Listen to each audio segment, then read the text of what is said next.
શ્રીજી મહારાજના એ પરમ ભક્તરાજ લાડુદાનજી સખા એવા બ્રહ્માનંદ સ્વામી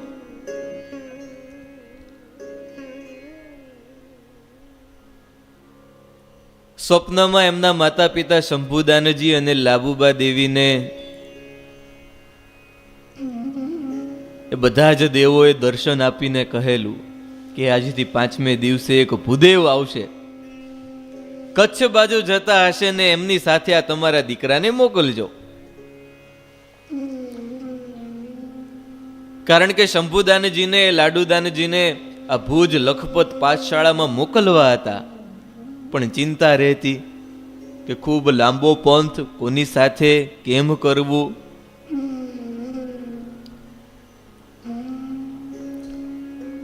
સ્વપ્નના બરોબર 5મા જ દિવસે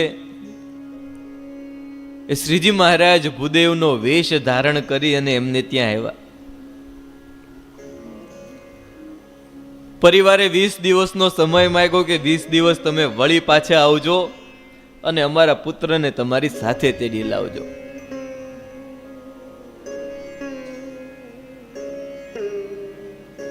લાડુદાનજીના કાકાએ એમને એ લાડુદાનજીને કેસર ઘોડી આપેલી કે તમે જાઓ છો પાઠશાળાએ તો આ કેસર ઘોડી લઈ અને તમે જાઓ, એ પંથ પણ વ્યવસ્થિત કપાશે.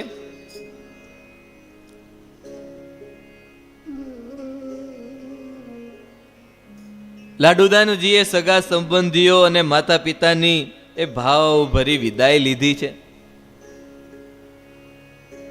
શંભુદાનજી અને એ લાલુબા દેવી પણ એ હૃદય સાથે ચાંપી અને પોતાના એ વહાલા દીકરાને ભેટી દૂર સુધી વળાવવા ગયા છે. પુત્રની સંભાળ રાખવા ભૂદેવને ઘણી ઘણી ભલામણો કરી, કારણ કે એમને તો ખ્યાલ હતો નહીં કે આ ભૂદેવ તો સાક્ષાત શ્રી હરિ પોતે છે. અને મહારાજે એ જુદા જુદા પ્રાંતોમાં જન્મેલા આવા અક્ષર મુક્તોને એ ભોમિયા બની અને વીણી વીણીને ભેગા કરેલા.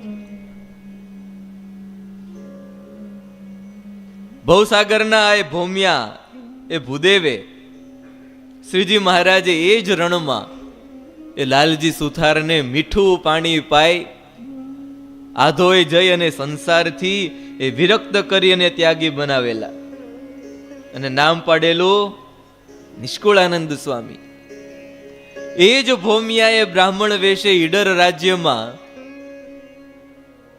એ ટોડલા ગામેથી ખુશાલ ભટ્ટને એ જેતલપુરથી લાવીને ત્યાગી બનાવેલા અને નામ પાડેલું ગોપાળાનંદ સ્વામી. એ જ ભોમિયાએ એ હાલારમાં ભાદરા ગામે વાડીએ પાણી પાતા વિપ્ર એ મૂળજીભાઈ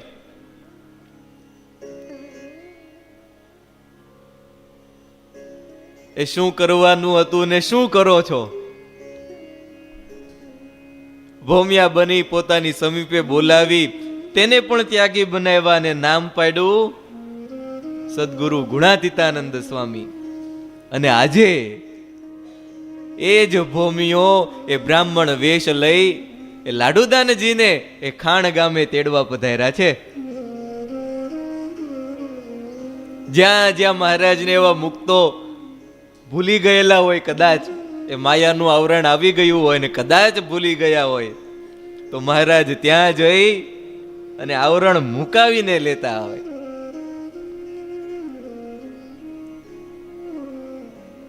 આ ભૂદેવ ભોમિયા તરીકે અને લાડુદાનજી બંને જણા જાતવાન ઘોડા પર સ્વાર છે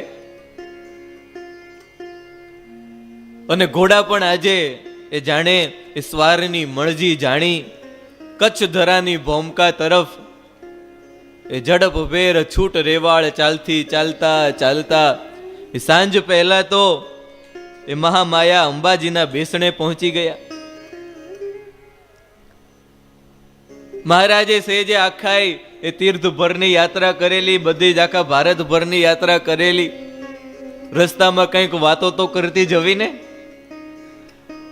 રસ્તામાં ભૂદેવે એ ભારત વર્ષની પોતાની તીર્થયાત્રાની અનેક શહેરો ગામડાઓની રસભરી વાતોથી એ લાડુદાનજીને ઘર ભૂલાવતા જાય.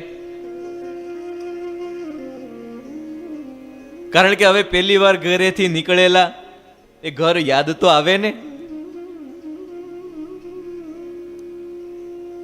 એ આજે આપણી એટલી મોટી ઉંમર થઈ તમારી, તોય એની વિના રહેવાય નહીં.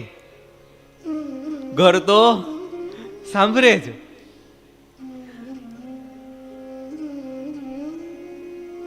ઉપર પંખો ચાલતો હોય, કઈ ઇલેક્ટ્રિસિટી આ તે કઈ આપવું પડતું ન હોય, વ્યવસ્થિત આસન મળતું હોય, શાંતિ મળતી હોય, તોય કલાક 2 કલાક બસ એ ચાલો હવે એ ઘર સાંભળે. એમાં આ લાડુદાનજી હજુ તો નાના 18 વર્ષની ઉંમર અને પહેલી વાર ઘરેથી બહાર નીકળેલા. 2-3 દિવસ પહેલા વાત કરેલી ને આપણે કે છોકરાને તો અહીંયા કદાચ ફાવી ગયું હોય, પણ મા બાપને છોકરો વારે વારે યાદ આવતો હોય. એ ઘણા વિદ્યાર્થીઓ છાત્રાલયમાં આવે, નવા હોય, પેલો મહિનો તો રોવામાં જ નીકળે, અને એમાં કોઈ મર્દના દીકરા હોય, રોતા ન હોય તો રાત્રે એ ઓશીકું મૂકીને રડી લે. પણ રડવું તો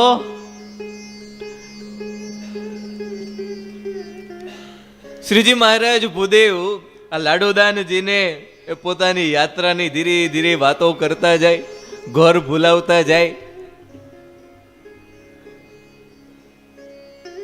અને મહારાજ આ ભૂદેવ એવી મીઠી મીઠી વાણી બોલતા જાય, અને વળી પાછી એ સમયે સમયે એ સંભાળ પણ લેતા જાય. લાડુદાનજીને તો જાણે આજે એવું લાગ્યું કે કોઈ પાછલા જન્મના એ હૈયાના હેતાળવા પરિચિત ન હોય. લાડુદાનજીને આજે પહેલી વાર એ માં જેટલી મમતા અને માયાનું એ ખેંચાણ એ આજે લાડુદાનજીને અનુભવાયું. હવે પરમપિતા પરમેશ્વર જેની સંભાળ રાખતા હોય, જેને હેત કરતા હોય, જેને વહાલ કરતા હોય,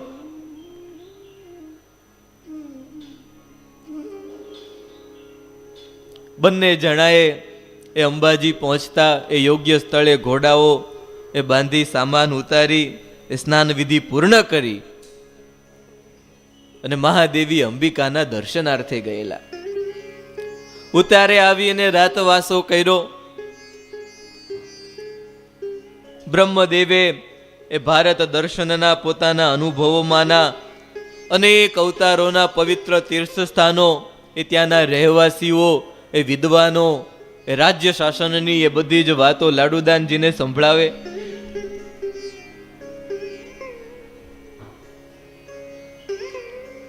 પ્રવાસના થાકને હળવો કરવા માટે એ સહેજે એ બંને જણાએ પથારીમાં લંબાવ્યું. રાત્રિ પણ ધીરે ધીરે વીતતી જાય. પથારીમાં લંબાવતાની સાથે જ આ કચ્છી ભૂદેવ તો એ ઘસઘસાટ ઊંઘી ગયા. પણ લાડુદાનજીને એ નિંદર આવે નહીં. એ વતનની વાલપ, એ પોતાના મા બાપ વારે વારે યાદ આવે. નૈણે નિંદ્રા આવતી નથી. એ પોતાના વિરહમાં એ માતા પિતા જેમાં હશે કે કેમ, એ મારી મિત્ર મંડળી શું કરતી હશે, એ વગેરે વગેરે વિચાર કરતા જાય.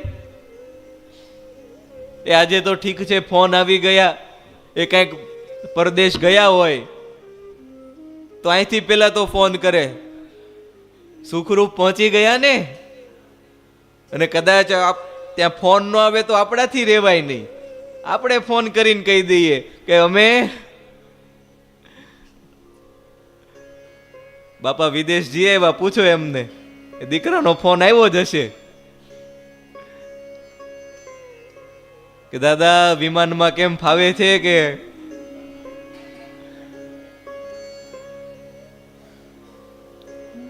લાડુદાનજી મનમાં વિચાર કરે એ મારા વિરહમાં એ મારા માતા પિતા જમ્યા હશે કે કેમ, એ મારા બધા જ મિત્રો શું કરતા હશે. વિચારોમાં ને વિચારોમાં નીંદર આવે નહીં. પડખા ફરી ફરીને રાત્રિના 2 વાગી ગયા. અને જ્યારે એ મન વિચારે ચડે ને પછી ગમે એવો થાક આવ્યો હોય ને એ નીંદર આવે જ નહીં.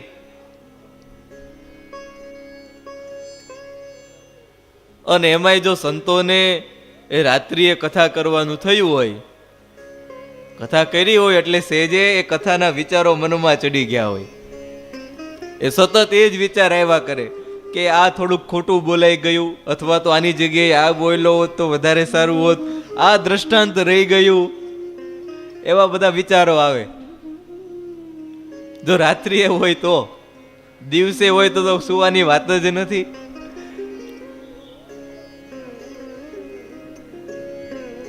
પડખા ફરતા ફરતા એ લાડુદાનજીને રાત્રિના 2 વાગી ગયા. ઊંઘ આવી નહીં એટલે સહેજે પથારીએથી ઊભા થયા. એ ઘોડા બાંધેલા, થયું કે ઘોડા પાસે જતો આવું. એ રાત્રે ઘોડા પાસે ગયા, ઘોડાની સંભાળ લીધી.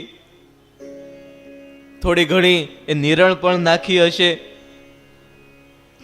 માથે હાથ ફેરવીને જ્યાં એ પાછા પથારીમાં લંબાવવા જાય, ભૂદેવ તો સૂતેલા.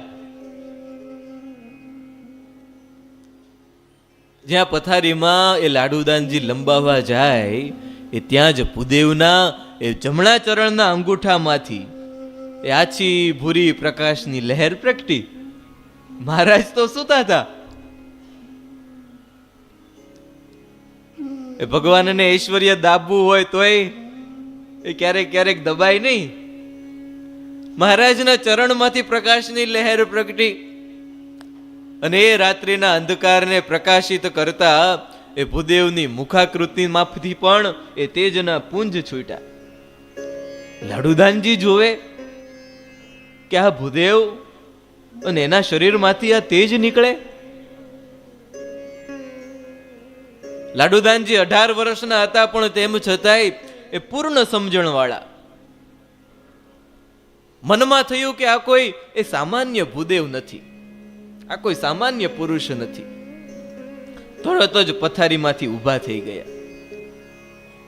ઊભા થઈ અને જ્યાં એ ભૂદેવના ચરણનો સ્પર્શ કર્યો. હવે મહારાજની સહેજે ટેવ, લગારે કડી જાય કોણ છે પૂછે રે. એ કોઈ ઓરડામાં પણ આવ્યું હોય ને એ તોય મહારાજ તરત જાગી જતા. અને એમાંય આ લાડુદાનજીએ તો મહારાજના એ ભૂદેવના ચરણનો સ્પર્શ કર્યો. અને જ્યાં ચરણનો સ્પર્શ કર્યો એ ચરણ સ્પર્શ થતાની સાથે જ એ મહારાજ આ ભૂદેવ એ સ્વભાવ પ્રમાણે, ટેવ પ્રમાણે ઝબકીને જાગી ગયા. અને જેવા મહારાજ જાગ્યા બધું તેજ પાછું લુપ્ત થઈ ગયું. સહેજે એ બાજુમાં એ લાડુદાનજી ચરણ પાસે ઊભા હતા. એ ભૂદેવ લાડુદાનજીને કહે, લાડુદાનજી કેમ, એ નિંદર નથી આવતી?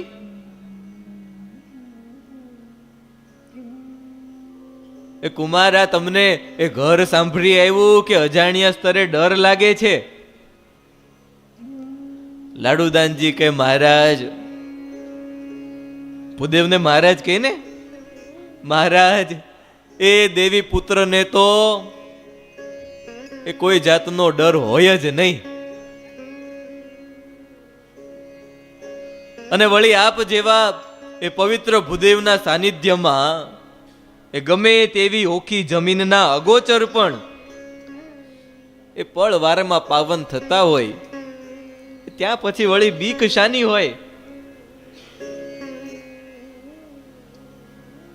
એ ભૂદેવ એ ઘર સાંભળ્યું એ વાત તો ખરી, પણ મહારાજ કે પણ શું, આ કેમ અટકી ગયા? અરે મહારાજ, એ અટક્યો તો એટલા માટે કે આપની એ અકળ શક્તિના તેજની વાત આપ સ્વીકારશો કે કેમ, એ વિચારમાં હું અટકી ગયો. મહારાજ કે મારી શક્તિના તેજ? એ તેજ તો તમ જેવા દેવી પુત્રના હોય. એ હું તો કચ્છ ધરાનો સાધારણ વિપ્ર છું, અને મારામાં વળી દેવી તેજ કેવા? લાડુદાનજી કહે, ભૂદેવ, એ આપ ગમે તે કહો, પણ હમણાં એ તમારા જમણા ચરણના અંગૂઠે તેજ પ્રગટતા મેં નજર નિહાળ્યું છે, અને એ તેજમાં આપની દિવ્ય મુખાકૃતિની પ્રતિભા પણ માણી, અને આપના એ ચરણ સ્પર્શ માટે હાથ અડકતા જ આપ જાગૃત થયા. એ આમાં કોઈ સંશય કે સ્વપ્નની વાત નથી. મહારાજ કહે, રે લાડુદાનજી, એ તો તમારી મારા તરફની શુભ ભાવના, ત્યાં બધી ભ્રાંતિ થાય તમને. એ અમારા ક્યાંથી તેજ હોય? એ બાકી અંગૂઠે તેજ તો નારાયણને અને એમના સાનિધ્યને સંપન્ન વ્યક્તિને પ્રગટે, પણ આ મારા જેવા સાધારણ એ બ્રાહ્મણને ક્યાંથી એવું તેજ હોય? લાડુદાનજી કહે, ભૂદેવ, એ ગમે તે હોય, એ તમે ગમે તે કહો, પણ આપ અસાધારણ બ્રહ્મદેવ છો. એ તમારા સંગાથથી હું ધન્ય બનો છું. એટલું જ નહીં, પણ તમારી શક્તિના પ્રતાપે જ એ મા બાપની મમતાને મૂકી એ જન્મભૂમિ તજી શકો છું. બાકી એ જો આપ શક્તિશાળી ન હોત તો આટલું આકર્ષણ એ મને ક્યારેય ઉપજે જ નહીં.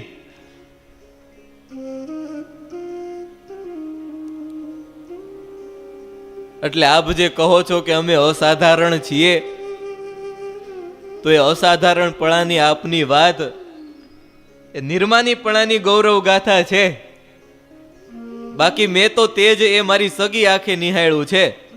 અને ભ્રાંતિની વાત કરો છો તો ભ્રાંતિ આ દેવી પુત્રને થાય જ નહીં. એ તેજ તો મેં જોયું છે, ભલે તમે ના પાડો.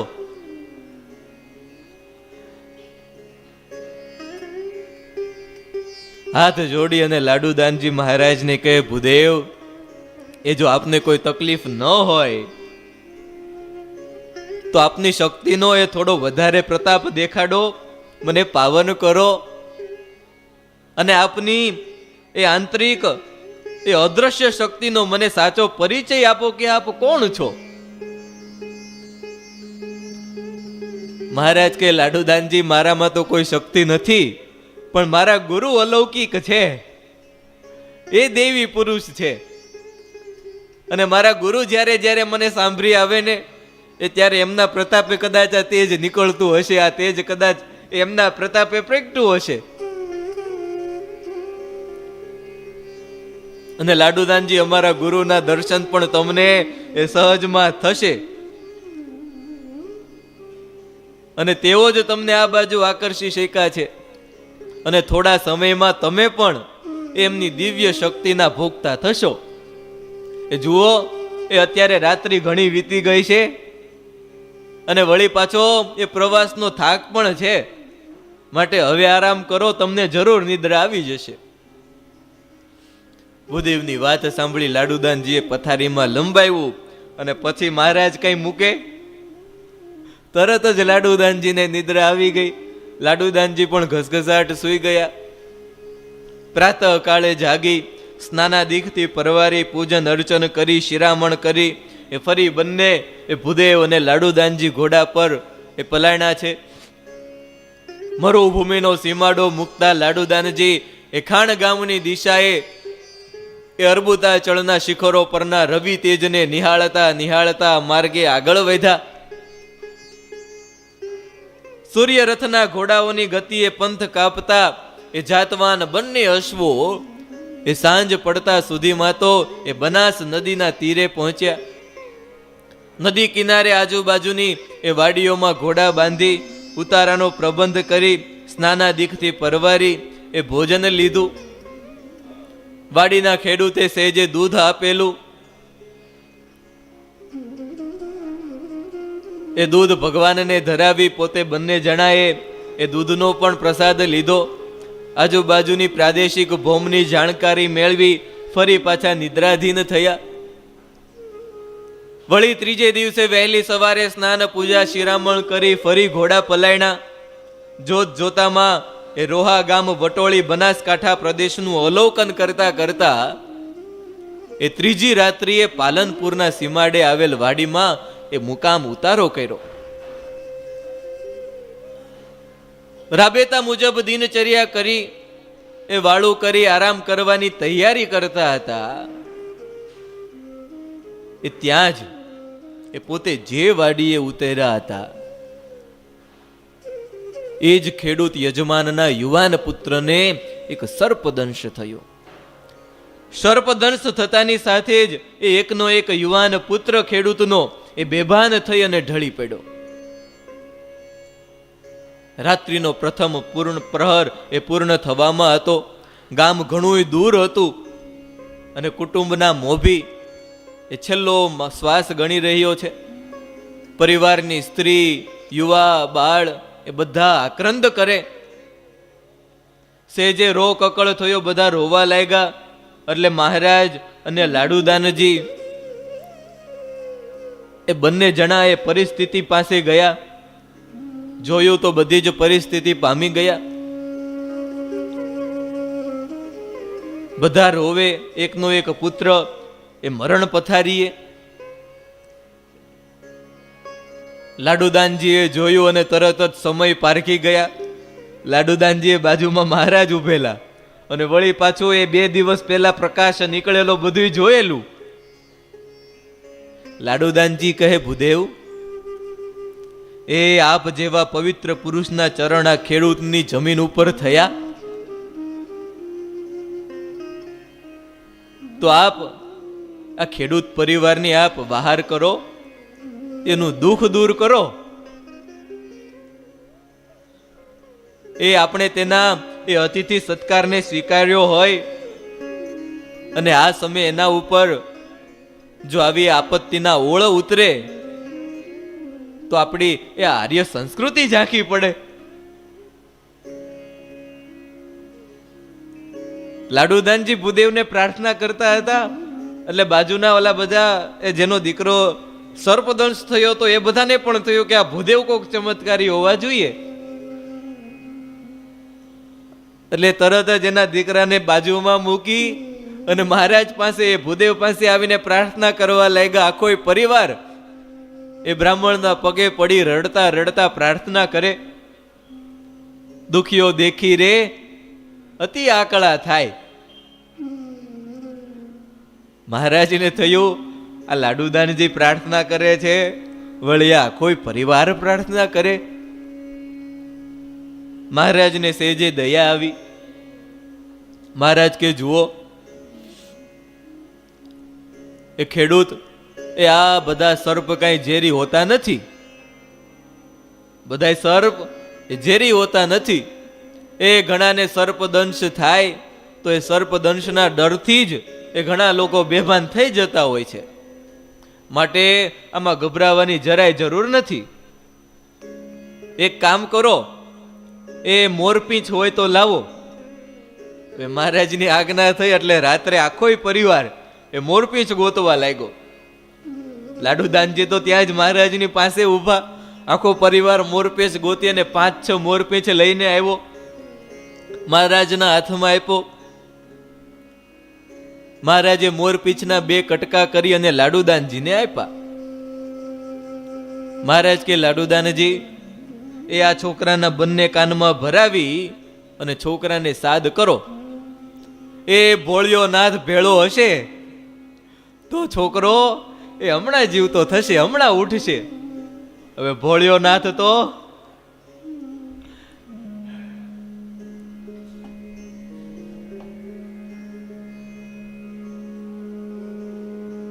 બાજુમાં લાડુદાનજીને મહારાજે આજ્ઞા કરી કે લ્યો એના કાનમાં ભેળવો. લાડુદાનજી કે પણ મહારાજ કે હવે પણ ને બણ એ તમે તો દેવી પુત્ર છો. નાગકુળ એ તમારું મોસાળ કહેવાય અને વળી તમને તમારી શક્તિનો ખ્યાલ નથી. એ માટે હવે એ મોડું ન કરો અને મોરપીંછના લ્યો આ 2 ટુકડા એ આ છોકરાના કાનમાં તમારે હાથે ભરાવી અને છોકરાનું નામ લઈ અને સાદ કરો. એમ કહી અને મહારાજે પોતાની હાથમાં જે મોરપીંછના 2 ટુકડા હતા એ લઈ અને લાડુદાનજીને આપ્યા.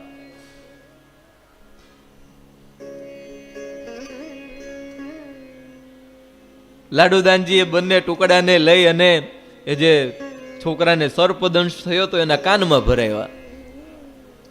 છોકરાના મા બાપને પૂછ્યું કે એનું નામ શું છે? કહ્યું કે એનું નામ ભીખો છે. લાડુદાનજી એ તરત જ ત્યાં નિશ્ચિત પડેલા એ છોકરાના બંને કાનમાં મોરપીંછના ટુકડા ભરાવી અને સાદ કર્યો. ભીખા, એ ભીખા. અને જ્યાં એક જ વાર સાદ કર્યો, આ બાજુ મહારાજની કોઈ એ ઈચ્છા અને સાદ કરતાની સાથે જ એ ભીખાનો દેહ છે એ સળવડ્યો. 2-4 ક્ષણોમાં એ આંખ ઉગાડી અને બધાની સામે આમ તેમ જોવા લાગ્યો કે જાણે એ મૃત્યુનો સફર કરીને પાછો આવી ગયો હોય. તરત જ ઘરના બધા આનંદિત થઈ ગયા કે એક એ દેવી પુરુષના કારણે અમારો દીકરો બેઠો થયો. ભીખાને તરત જ ટેકો આપીને બેઠો કર્યો. થોડી વારમાં એ ભીખો એ સંપૂર્ણ સભાન થઈ ગયો. પછી તો આખો એ પરિવાર એ ભૂદેવ અને લાડુદાનજીને એ પગે લાગ્યા કે અતિથિ એ આવ્યા તો ખરા, પણ કહેવાય ને અતિથિ દેવો ભવ. એ આજે અમારા દીકરાને સર્પદંશ થયો અને જો આ બંને ન આવ્યા હોત તો એ અમારો દીકરો તો હાથમાં જ નહોતો આજે. લાડુદાનજી પણ મનોમન એ ભૂદેવને નમસ્કાર કરી રહ્યા કે ભલે આ ભૂદેવ મને કહેતા નથી, પણ આ છે તો કોઈક એ અલૌકિક પુરુષ. બીજે દિવસે એ નીકળવાની તૈયારી કરી, પણ હવે આવી રીતે દીકરાને એ જન્મ આપ્યો હોય, ફરી જીવતો કર્યો હોય, એને તો કેમ જવા દે? બીજે દિવસે એ ખેડૂત કુટુંબના દુરાગ્રહને વશ થઈ એ બીજો દિવસ પણ ત્યાં જ મુકામ રાખી એ ખેડૂતે આપેલું પાકું સીધું લઈ અને મહારાજે ભૂદેવે એ પોતાના હાથે રસોઈ બનાવી. પોતે જેમાં એ લાડુદાનજીને જમાડ્યા, વળી પાછો આખો ખેડૂત પરિવાર એને પણ જમાડ્યો.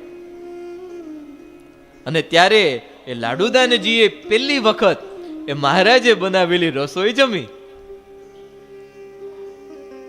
એ મહારાજના હાથની બનાવેલી રસોઈનો પ્રસાદ એ લાડુદાનજીને મળતા જ એ લાડુદાનજીના મનમાં જે કાટ સંકલ્પો થતા હતા, માતા પિતા જન્મભૂમિ વારે વારે યાદ આવતી હતી, એ બધી જ ચિંતાઓ એ મહારાજનું હાથનું ભોજન જમતાની સાથે જ એ ટળી ગઈ. 5મા દિવસના એ પ્રભાતે દૈનિક કાર્યોથી પરવારી યજમાન ખેડૂત કુટુંબ પરિવારની રજા લઈ અને વળી પાછા બંને જણા એ નીકળી ગયા છે. આગળનો સફર પણ ખૂબ સુંદર છે, પણ એ કથાનું શ્રવણ એ આપણે આવતીકાલે કરીશું. બોલો સહજાનંદ સ્વામી મહારાજની જય.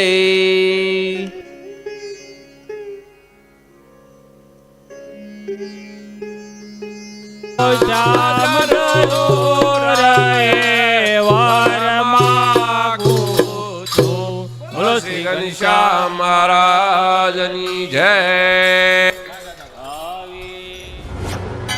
જય સ્વામિનારાયણ.